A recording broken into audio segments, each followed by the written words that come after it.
توقع المركز الوطني للأرصاد هطول أمطار رعدية من متوسطة إلى غزيرة على منطقة الجوف ومحافظاتها الاثنين المقبل.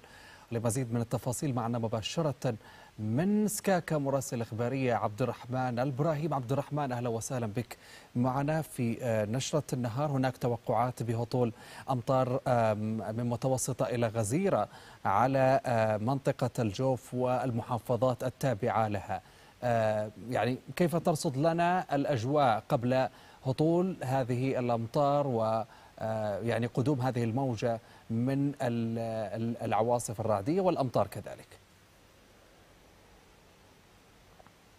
بالفعل حسن، كانت نهاية الأسبوع يوم أمس الجمعة واليوم السبت هي نهاية أسبوع دافئة ومشمسة بعد موجة من الأمطار التي شملت منطقة الجوف على مستوى الأسبوع الماضي، إذا ما تحدثنا عن الثلاثاء والأربعاء حتى الخميس، إلا أن نهاية الأسبوع يومي أمس واليوم هي سماء صافية وشمس دافئة في النهار، إلا أن درجات الحرارة تعود للتدني خلال ساعات المساء، ويصاحب ذلك نشاط في الرطوبة على مستوى سطح الأرض، وأيضا تكون حبات الصقيع في المناطق المفتوحة وخاصة المناطق الزراعية. إضافة لذلك شهدت مدينة سكاكي خلال اليومين الماضيين وفي ساعات متأخرة من المساء نشوء حالة من الضباب تتدنى معها درجات مستويات الرؤية إلى ما يقارب أقل من 100 متر في بعض الأحيان، وفي أشدها إلى ما يقارب أدنى من ذلك إلى قرابة 30 متر الرؤية الأفقية. في ساعات الفجر الأولى تنجلي هذه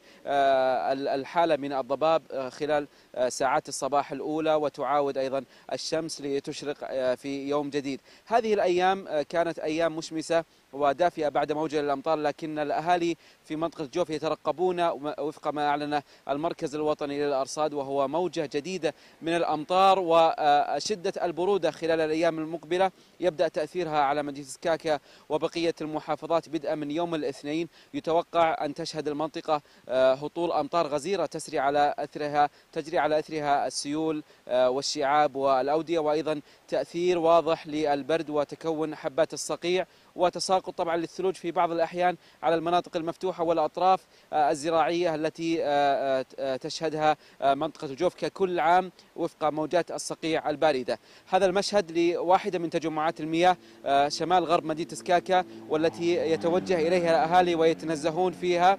ويستثمرون هذه الأوقات خاصة نهايات الأسبوع في التمتع بالأجواء الصافية والصحوة في هذين اليومين على وجه التحديد. وأيضا تجمعات المياه هنالك أيضا حسن بوادر للربيع ظهرت في بعض المناطق البرية والتي بدأ الأهالي التوجه إليها. نشاهد أيضا يعني ممارسة المكشات والتخييم للعديد من الأهالي فرادى وعلى شكل جماعات. وطبعا ينبه الدفاع المدني إلى ضرورة أخذ الاحتياط وأخذ الحذر في حالات التنزه مما يصاحبها في بعض الأحيان من حوادث، إذا ما تحدثنا عن قطع مجاري السيول والشعاب والأودية، وهو ما يعرض المركبات والأهالي لخطر الغرق أو الانجراف. أيضا هنالك تحذيرات من بعض الفرق التطوعية الميدانية والتي تباشر بعض الحالات في مناحي متفرقة من المناطق البرية، مثل فريق عين الصحراء التطوعي والذي